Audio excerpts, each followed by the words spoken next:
오늘은 평면 벡터의 성분과 연산에 대해서 이야기해 보도록 하겠습니다.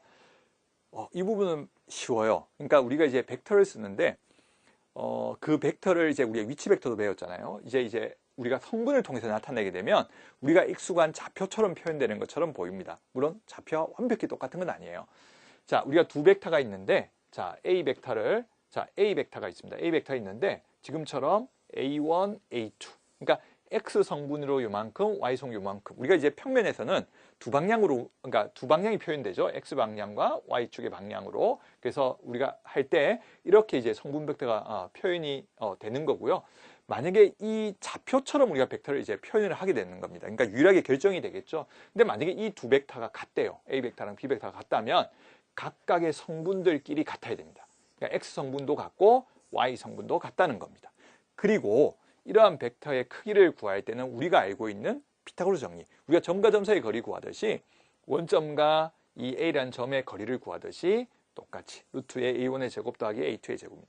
그러니까 우리가 성분을 이용하게 되면 좋아지는 장점은 뭐냐면 우리가 알고 있는 평면 좌표에서 알고 있던 공식들을 그대로 적용할 수 있다는 게 큰 장점이 되겠죠. 그래서 이 부분은 기억을 해주시면 좋겠고요. A 벡터는 OA 선분의 길이와 같다. 그래서 우리가 알고 있는 선분의 길이 공식 그대로 쓸 수 있다는 겁니다. 예. 그 다음에는 우리가 이제 평면 벡터의 성분과 연산이라고 되어 있는데요.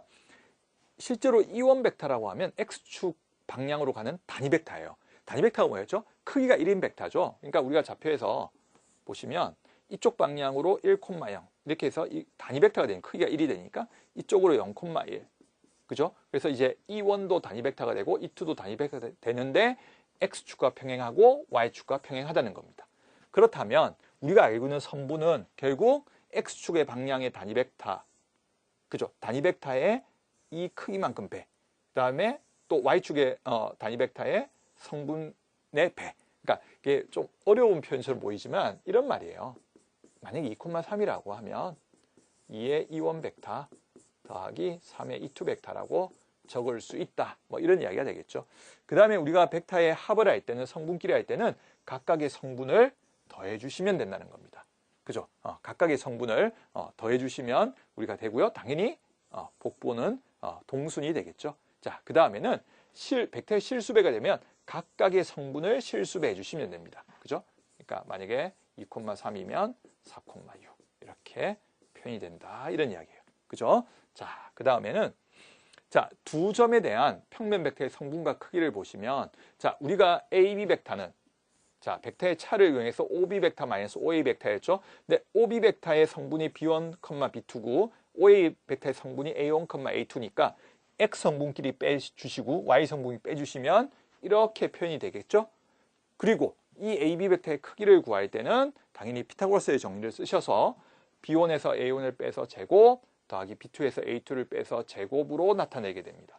그러니까 우리가 이제 실제로 성분 벡터를 써버리면 장점은 뭐냐면 기본적인 벡터 연산보다는 우리가 알고 있는 평면 좌표의 연산을 이용하게 되니까 좋은 점이 많습니다. 다만 주의할 거는 학생들이 가끔 성분으로 표현하는 걸 배우고 나서부터는 기본적인 원래 벡터 연산보다 성분으로 하는 연산을 굉장히 좋아하게 되는데 효율은 떨어져요. 그러니까 그 효율이 뭐냐면 벡터를 기본적으로 다루는 게 훨씬 더 수월할 때도 많이 있어요. 물론 문제에 따라서는 성분으로 표현해서 굉장히 깔끔하게 계산이 잘 떨어지는 경우도 있지만 기본적으로 벡터의 연산이 더 좋을 때도 많이 있기 때문에요. 두 가지 한쪽으로만 가지 마시고 벡터의 기본 연산도 잘 이용하시고 성분으로 표현됐을 때는 우리가 알고 있는 평면 좌표에서의 기본적인 지식들 이용해서 잘 구해주시면 되겠고요.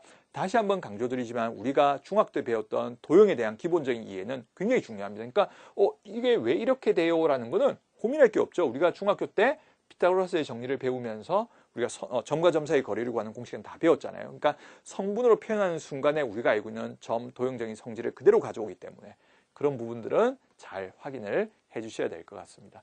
예, 평면 벡터의 성분과 연산에 대해서는 여기까지 하도록 하겠습니다.